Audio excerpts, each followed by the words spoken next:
La direction générale du FESPACO a procédé ce mardi 3 décembre courant au dévoilement du visuel de la 29e édition du FESPACO. Cette rencontre s'est déroulée en présence des hommes des médias dans les locaux d'Azalaï Hotel. Elle a été l'occasion de partager avec les journalistes l'état d'exécution des activités du FESPACO à ce jour.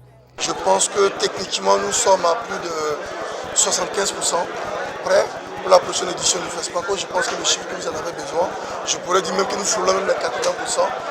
La sélection continue, la recherche des partenaires continue, les salles ont été ciblés, les membres du jury ont confirmé leur présence, les lettres d'invitation sont en train d'envoyer et nous sommes très enthousiastes et surtout voilà pour la manière comment se déroulent les préparatifs. Plusieurs projections sont prévues comme lors des éditions précédentes.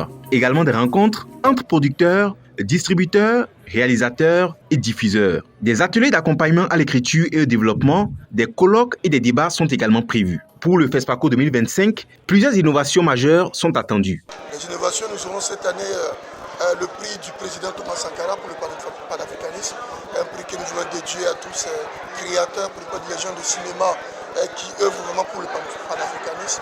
Et nous aurons aussi le prix du public.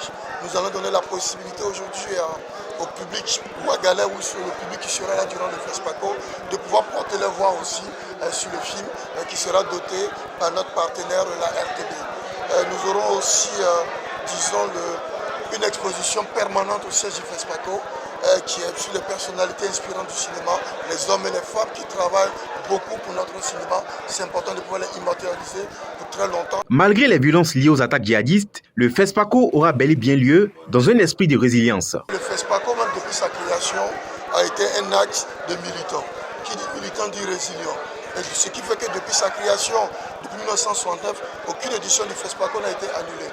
Et vous savez que les 3 dernières éditions du FESPACO se sont passées dans des turbulences et nous avons réussi là où de nombreux festivals, je ne les citerai pas ici, ont été annulés.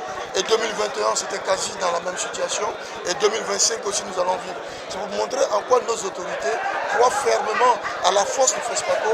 Nos responsables aussi croient que faire venir le monde entier au niveau du Burkina, c'est de montrer que le Burkinabé, pour ne pas dire le Burkina Faso est debout, le Burkina Faso continuera à combattre aussi. La 29e édition du FESPACO se tiendra du 22 février au 1er mars 2025 à Ouagadougou sous le thème Cinéma d'Afrique et identité culturelle. Le Tchad, pays invité d'honneur, sera présent pour marquer sa solidarité et son engagement aux côtés du Burkina Faso.